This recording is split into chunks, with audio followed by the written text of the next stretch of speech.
In the darkness, you are not always alone. From forgotten history to haunted places and the creatures that go bump in the night, we explored the mysteries that live just beyond the porch light and just beyond civilization. I'm Richard, and with me is my co host Craig, and this is the Supernatural Roundtable.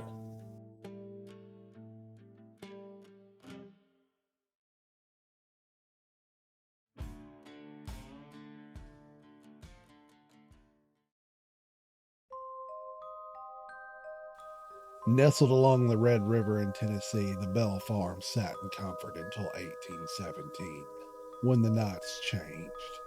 It began with knocks on the walls, footsteps in empty rooms, whispers calling the family by name. Neighbors came for miles to hear the unseen voice that mocked prayers, that pulled children from their beds, and promised John Bell his death. For 4 years, peace turned to fear on that quiet stretch of land, and tonight we step back onto the soil where the Bell Witch first made herself known.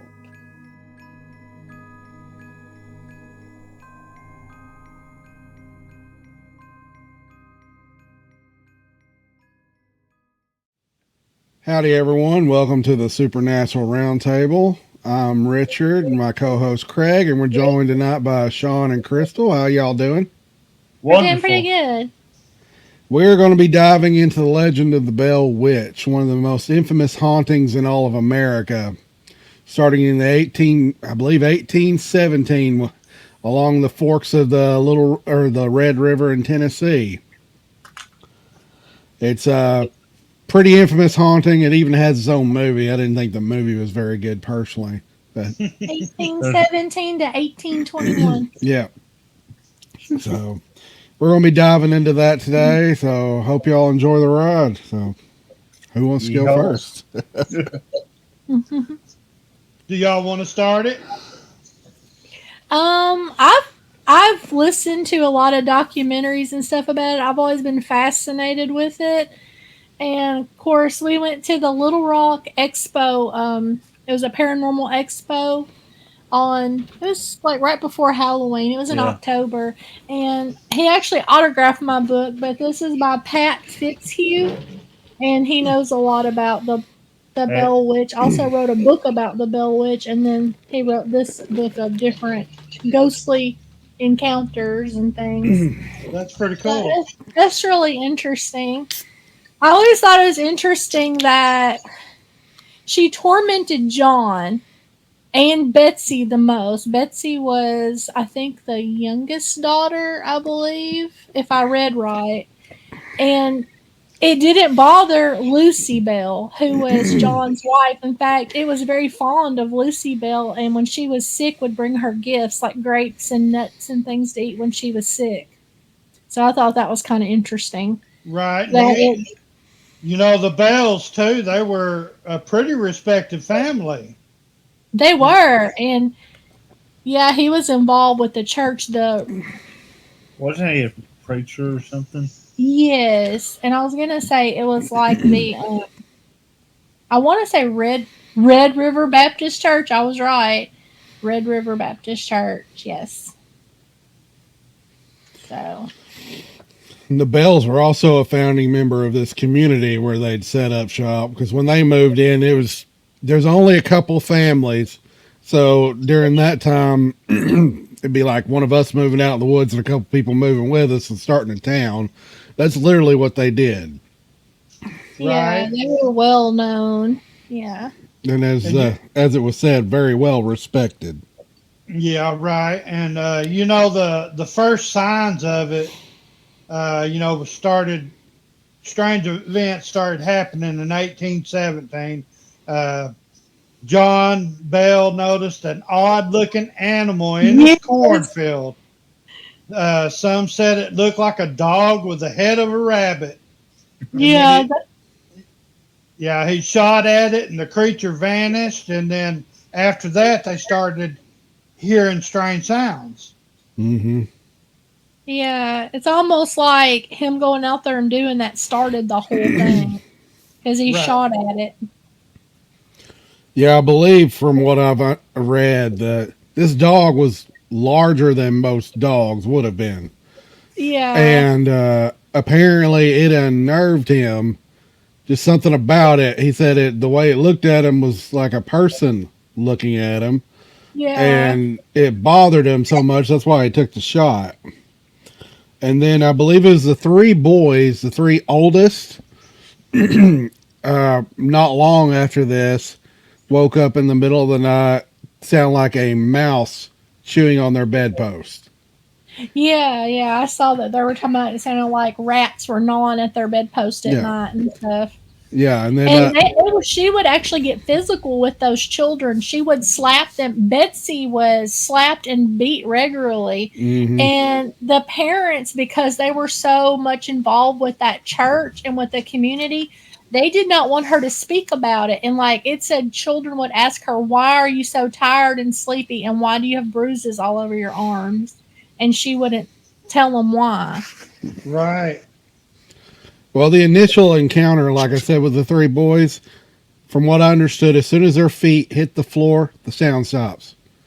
But as soon as they close their eyes again, the sound started again. Started again. Yeah, this started one night, went all the way, kept going all the way through that one night. The second night, did it again. The third night, this is where it gets a little darker. They started hearing shallow breathing, almost like someone was choking under their bed, which that scared the hell out of me. Yeah. Yeah, me too. Yeah, no thanks. Anyway, Yeah. as soon as I'm they like, I'm out. I'll be down in the living room, y'all. as soon as they set their feet on the floor, the sounds would stop. So That's crazy. it scared them, and then I mean, of course, everyone started taking notice. They woke their parents up.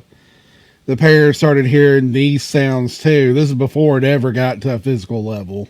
Yeah. Which is, I don't know. There's just something about the whole story. I just wonder why it went to a physical level.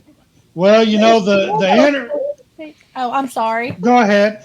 It's like Kate Batts, I believe, was the name that they gave. An older woman who was supposed to be like an old crone that they said did stuff like that, dabbled in like magic occult stuff and that. Well, the story that I got about her, you know, is when the presence, you know, starts speaking, and they said it spoke in clear English, claimed to be a witch or spirit named Kate Batts. Yeah. And she was a real woman who lived nearby, rumored to have once quarreled with John Bell over a land deal. She was eccentric, outspoken, and leading some neighbors to call her witchy. However, whether the entity truly was her spirit remains part of the mystery. Yeah. Also forgetting there were knocking sounds on the outside of the cabin. And this is something that I'm thinking of when I started hearing that. I guess when you're dealing with spirits, you have to invite them into your house. So my theory is it was beating on the house, wanting in. And then when they would go out to investigate, it got in. Yeah. That does make a lot of sense, don't you think? I'm being fascinated by what y'all are talking about. Yeah. I was reading a lot last night in the story. He really covered his bases. In fact, Andrew Jackson had an encounter with it in the woods. Really? Yeah, he did. Yeah. The story of the Bell Witch had spread so far, and ironically, one of the older brothers was on friendly terms with Andrew Jackson, fought with him at the Battle of New Orleans. Yeah.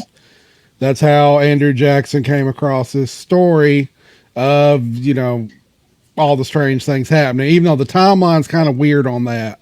Because Battle of New Orleans was what, 1814. Yeah, because that's how the song goes. Yeah. You know, in 1814, we took a little trip. Yep. Anyway, I promise y'all are not Johnny Horton. No, we're not. But Andrew Jackson, there is a quote in this book from him, and it says Jackson, after becoming president of the United States, allegedly said, "I'd rather fight the entire British Army than deal with the old Bell Witch." Mm-hmm. So it scared him bad enough to have him say that. That's pretty bad. He apparently, when he was going, he had an entourage with him. From the story I read. And then the wagon stopped. The horses panicked and they were freaking out. And a disembodied voice finally said, "You may proceed, General." So That would freak me out. he did spend the night in the cabin with the Bell family. And apparently they heard the knocks. They heard the strange sounds. And it scared the hell out of them. And this is Andrew Jackson, who fought in the Battle of New Orleans. Fought multiple Native American tribes. The guy wasn't scared of much. Boy. So that tells you something right there for him to be that scared, Well, I mean, her obsession with John Bell was crazy, on December 20th, 1820, when he was found dead, they found a strange vial of black liquid near his bed. And they said when the drop was given to the family cat, it died instantly. Yeah. There's another story about he was walking, I believe, with his eldest son. And his eldest son said his face just suddenly contorted and his body started contorting backwards. Oh, gosh. And bending in such an unnatural way. And he was finally able to snap his father out of it. And John Bell said, "I don't have much time left." So I'm wondering if this wasn't a possession on top of it. I'm kind of thinking maybe too, yeah. See, I wonder, I can understand her, if it was the Kate that was attacking John, why did she also go after Betsy as well? It was really weird. There was something about Betsy, maybe because she fought back or tried to stand up to it at first. It just didn't like her. But from what I can understand, the whole Bell family, the only one that she liked was Lucy Bell, John's wife. And she had a fondness for him, would speak to her and things like that. Yeah. Mm-hmm. Right. Yeah, because, with Betsy, she would be slapped and punched and pinched by invisible forces. At one point, was even pulled around by her hair. Yeah. Which is crazy. And she was 12 years old at the time. They were also hearing sounds of chains rattling and dragging across the floor, stones clattering against the wooden wall. Bed sheets began to slip off sleeping children. Pillows were tossed across the room. And in what's crazy, yeah. The rocks and stuff being thrown against the side of the cabin and stuff. You know what that makes me think of? Yeah. Bigfoot. Yeah. Bigfoot encounter. Well, there probably were some around. That was a very unpopulated area at the time. Sorry, I got sidetracked. I'm like, no, it's good. Yeah. Speaking of Betsy, I got a little tidbit here. She was a teenager at the time, and she became, of course, the primary target, of the witch. And apparently the spirit mocked her relationship with her boyfriend, Joshua Gardner, warning him not to marry her. After years of torment, she broke off the engagement. Isn't that crazy? That is. In the midst of these escalating disturbances, uncanny voices would appear around the family home. Faint whispering, weak and indecipherable muttering. The Bells could never quite make out the words, but soft sing-song murmurs sounded oddly like a woman singing hymns. The low whisper persisted and grew in strength over weeks until one night, gibberish coalesced into actual phrases of English. The Bell Witch had found her voice, and she had proven startlingly articulate and loquacious. The disembodied voice quoted Bible scriptures at length, and even on one occasion proudly recited word for word 2 different sermons that had been preached simultaneously miles apart. Yeah. Huh. Yeah, I read about that. I've listened to a lot of stuff covering Bell Witch, and there's stuff that like that I remember hearing about it, but I forgot about it. It said that she could like quote all this stuff, all these like sermons and stuff and things from the Bible, but then she'd curse and stuff too, and just scream and howl, and it was just like, yeah, the story's definitely crazy. I mean, it's just unreal the stuff that happened.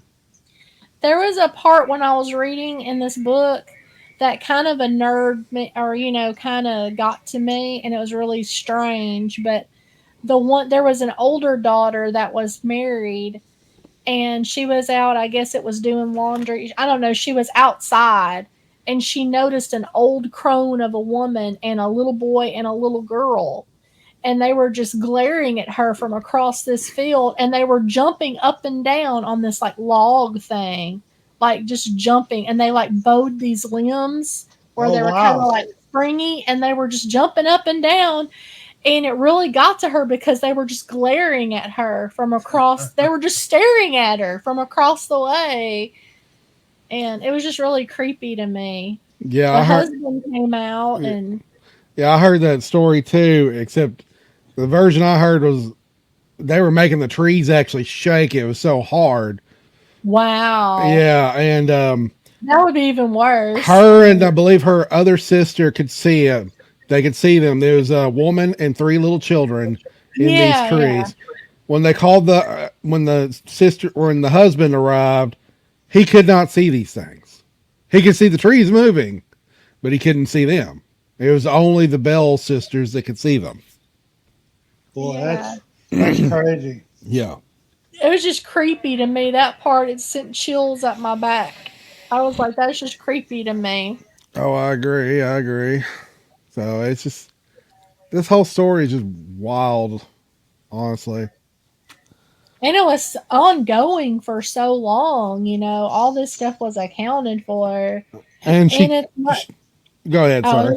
I was just going to say, it wasn't just the Bells, because they had people into their home, or people, that could see and experience all this stuff that came to their home. Of course, even like President Andrew Jackson, he witnessed a lot of it. So, I mean, to me, it's got to be real or something. There's definitely something to it, because it wasn't just the Bells. It was other people that around them that experienced it too. It got to the point where like townsfolk would come to their house and personally watch each individual member of the family while they slept.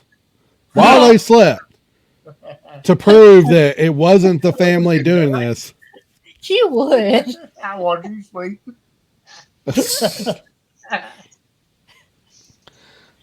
Here I got, by 1818, the Bell homestead was in a state of siege by the poltergeist. Family patriarch John Bell, see, we were talking about him and his failing health, began to suffer mysterious physical afflictions. The once strong farmer was struck with episodes of facial twitching and paralysis of the tongue and mouth. He would find himself unable to eat or speak at times, as if struck by a sudden stroke, only to recover later.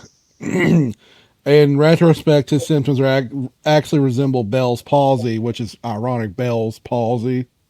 But, that's probably not any way connected, I'm sure. Right. It's just ironic that it's Bell's palsy, that he looks like he's suffering. His name is John Bell. Anyway, John's periodic paralysis seemed supernaturally induced. The family grew convinced that it was the witch's doing.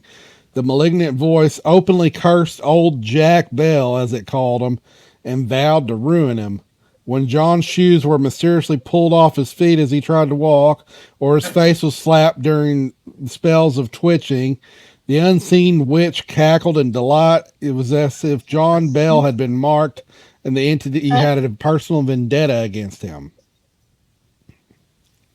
So She definitely had it out for him. Yes. Which, going back to Kate Batts, I even wonder if there was a lot of truth to that. Because if there was a dispute over that land, she would have been very furious. And if she was able to do certain things, she would be the one to be, to me, the top suspect. Yeah, That was, yeah. and looking up on her, from what I know of her, this is a woman that was very eccentric. She also had a very unfortunate case of luck. Her husband was believed disabled, couldn't get around anymore. Her 3 children had died. She she would use very long and proper words, but use them completely in the wrong context of any conversation. Of course, she was Wow. known for cussing people and getting up in people's faces when she didn't get her way about something. So, and the interview was known to cuss a lot. yeah. When the rumors started to fly about this possibly being Kate Batts, she took offense to this. It pissed her off. So I don't know what she did about it because I never could find anything. But yeah. Oh, wow. An interesting little story I got here. James Johnston, a family friend, he was a respected neighbor and a church deacon. Him and his wife, they went and spent the night at the Bell home and witnessed the attacks firsthand. After being slapped in bed, Johnston declares, "In the name of the Lord, who are you?" And the entity replies faintly, "I am a spirit." Atmosphere. Yeah, I was ironic because in my notes I'm right at that part. Yeah, yeah. But I thought that was very interesting. I mean, people, Yeah. quite a few witnesses to this, A lot of people witnessed it and everything, all that. I just wonder if it wasn't the old crone Kate Batts, then I'm wondering if it could have been something demonic that attached itself to their family. It does sound. I mean, you got the hallmarks of demonic. Demons can also quote from the Bible. They Yeah, just mock it.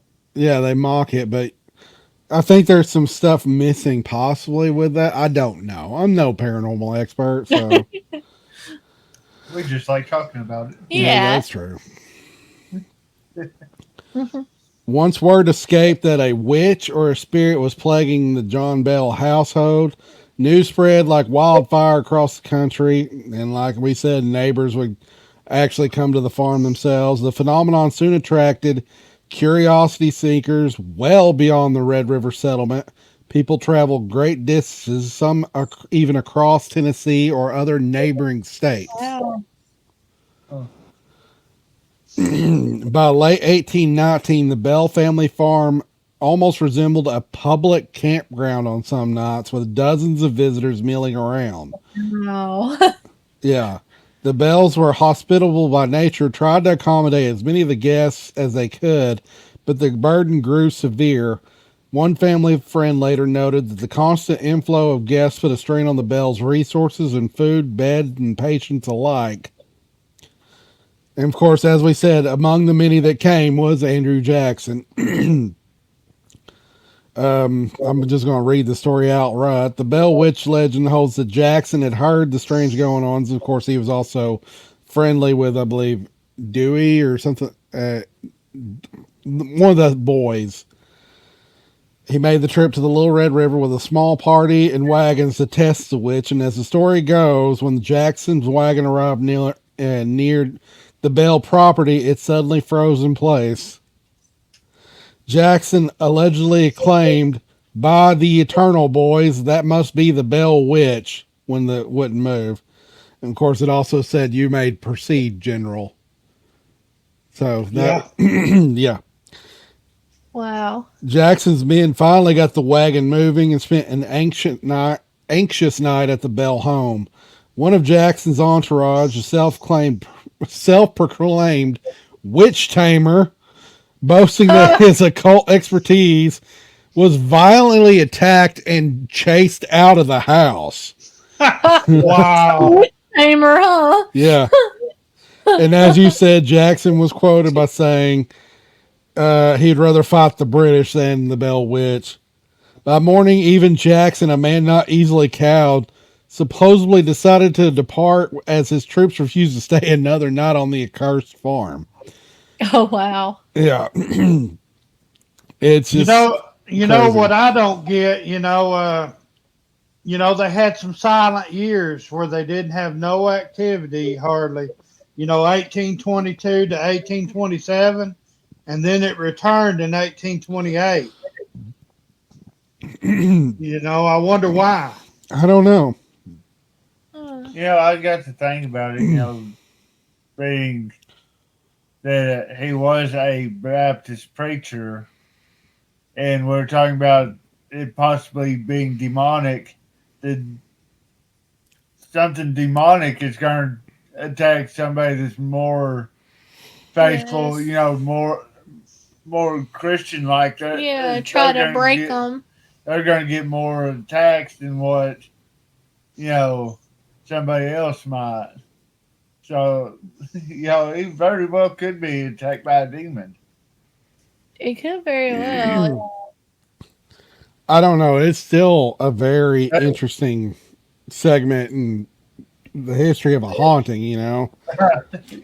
Because I just throwing my 2 cents out. No, They you're good. feed off of fear, which probably John was afraid of it with all that was going on to him, and then the children would have been really afraid of it. Mm-hmm. Lucy just seemed to be so quiet and reserved. Maybe she just wasn't as afraid of it, and so it just kind of it felt a connection with her somehow.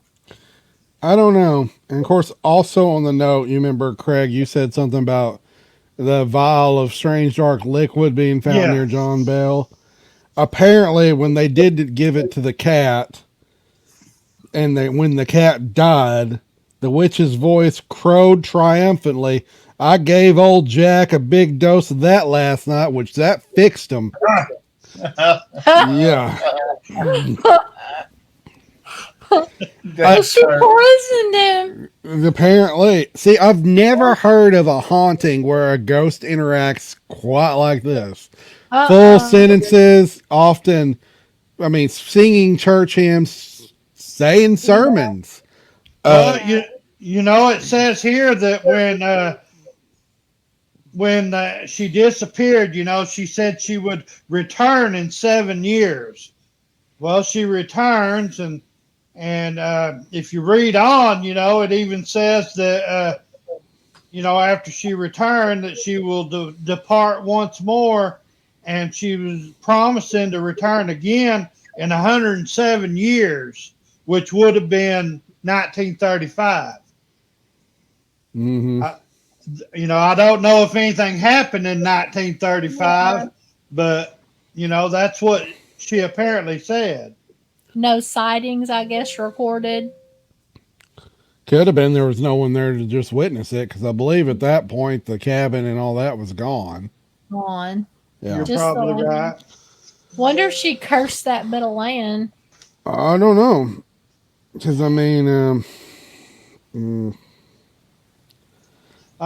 this story here, I don't know. It's worse than Poltergeist, I believe.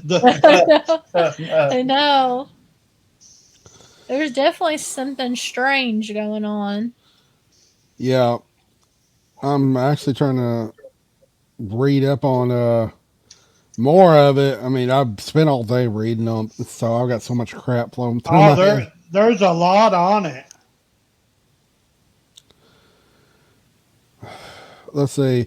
People outside the immediate community started recording the tale of the Bell Witch.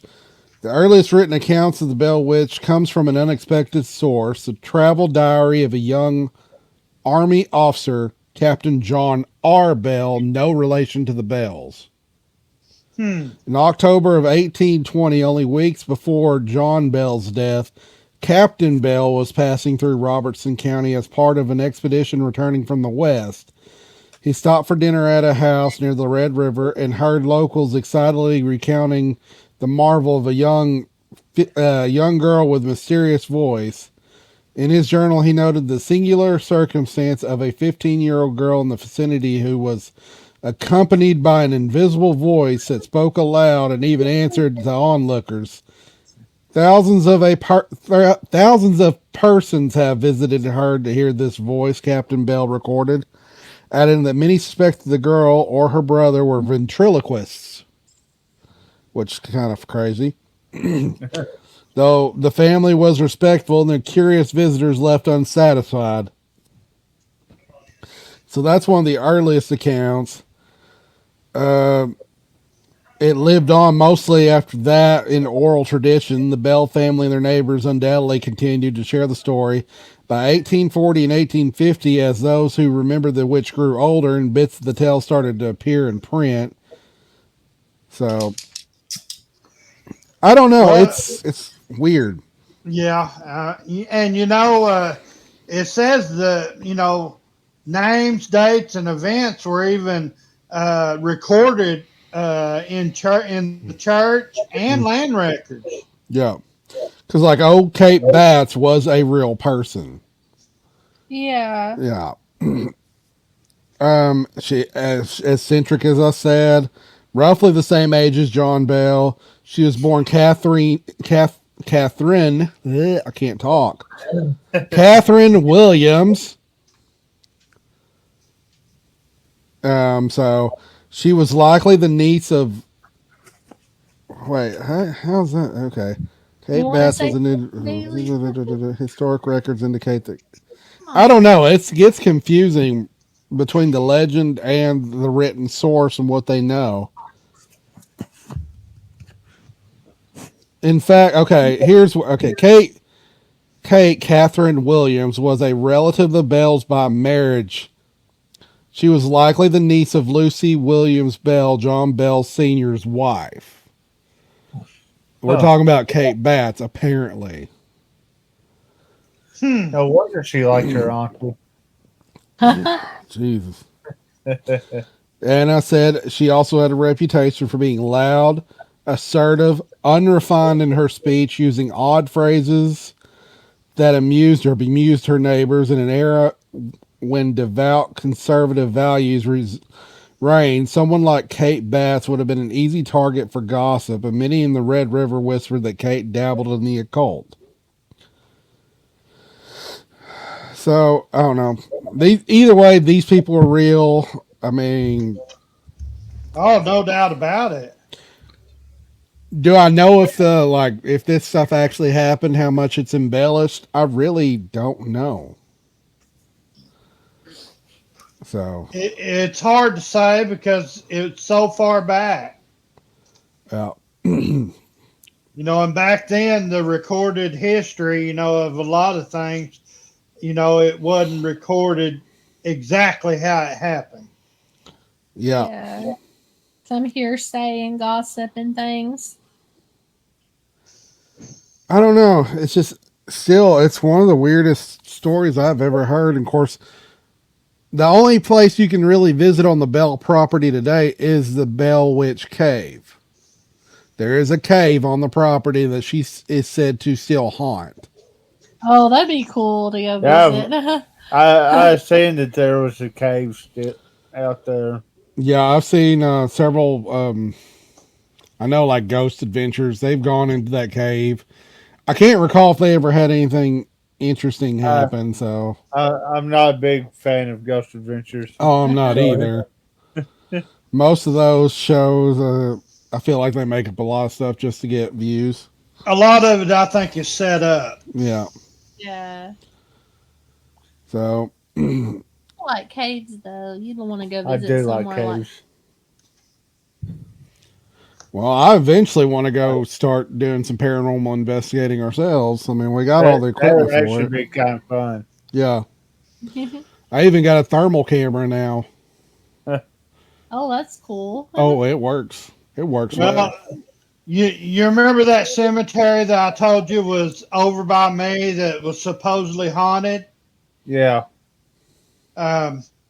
I actually went there. Of course, it was daytime, and I had a EMF detector, and I got into certain parts of that cemetery, and the lights would light up. There's 6 lights on it, and each it blinked a different light, and just do it really fast in some places.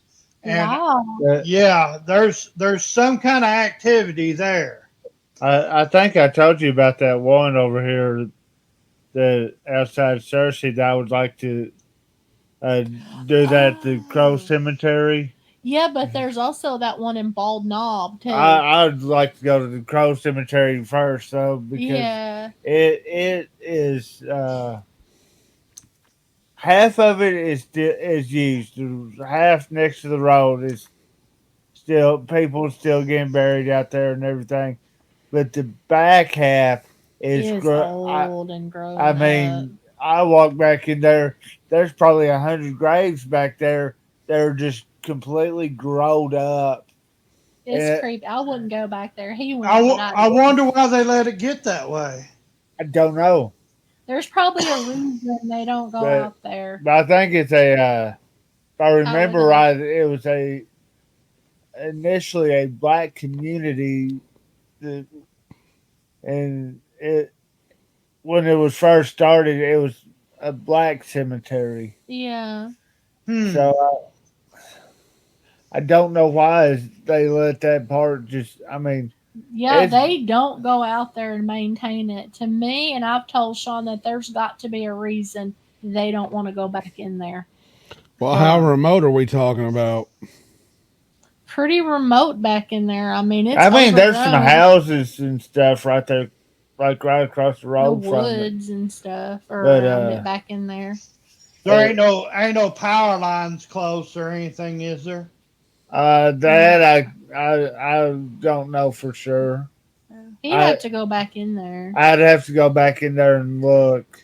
I don't go back there. See, your EMF detectors, if there's electrical transformers or anything around, it'll pick up on that. So I mean, there is a house across the road from it, but that's the closest house to it. Yeah, but not back there where you went. That'd be something to consider. But get this, not a mile from where that cemetery's at, there was a Civil War scrimmage. It's a battle that lasted about an hour. If you look up the Battle of Whitney Lane, the battle lasted about an hour, and there was, I believe, 40 Union soldiers that died and 10 Confederate soldiers that died in that battle. Huh? And that's how far away from the cemetery? It's probably maybe a mile, if a mile. That might be a place to go too. And it's a right there close to the Little Red River. Is it posted land or anything? That I couldn't tell you. I don't know the exact location of the battle, but it's along Whitney Lane there. I've got a metal detector now. Hey. That'd be interesting. We got plans. Well, also back in there where he went, back in all that overgrown stuff, I was told by somebody that lived in Judsonia a long time ago that there's a legend, and I don't know how true, but people have talked about it, that there were supposedly 3 women that were hung and buried back there and accused of being witches way, way back. Well, we're really on the witch subject tonight, ain't we? So I don't know. I mean, they said they went out there at night, like right when it was starting to get dark, and it was very creepy, and a fog rolled in, and like all this stuff happened. I don't know. But like I said, this was just, I guess if you want to say hearsay, because somebody told me this, but. Right. I don't know. It's just. But it is creepy back where he went. I wouldn't go back there. Oh, come on. It'd be vital research. Let's do it. Well, it wasn't just the haunting stuff, but it was so overgrown. I don't like ticks and snakes and. Hey, This is about the perfect time to start going once it starts getting cold. Let's do it. Yeah.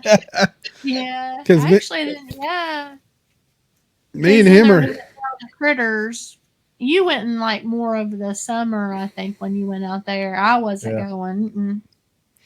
Well, me and him are wanting to go to the backside of Tater Hill or on Tater Hill and walk up it. And that place is creepy, but I don't know if there's any witch legends, but there's plenty of Bigfoot stuff. But speaking of witches, their old legend at the Dover Lights, there was a witch that lived up there. Really? Mm-hmm. Oh, cool. I know y'all have checked him out. I'd like to go check him out sometime. I would like to see that. It got sometime. creepy up there.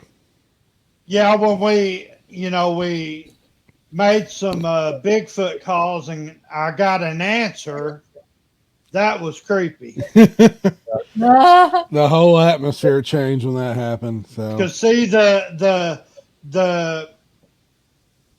whole overlook, it overlooks the valley of Longpool, and I mean you can see the river down there during the day and all that, but that's where I got my answer. Was down in there, and then we started hearing something coming, and we got this weird smell and everything, and it just got real bad, so we got out of there. yeah, it was I would definitely have strange. too. Yeah. Yeah, but anyway, so what do y'all got coming up next? Oh, what do you think we're gonna do next? There's a something that talking about them hearing the voices of the witch got me to thinking. There's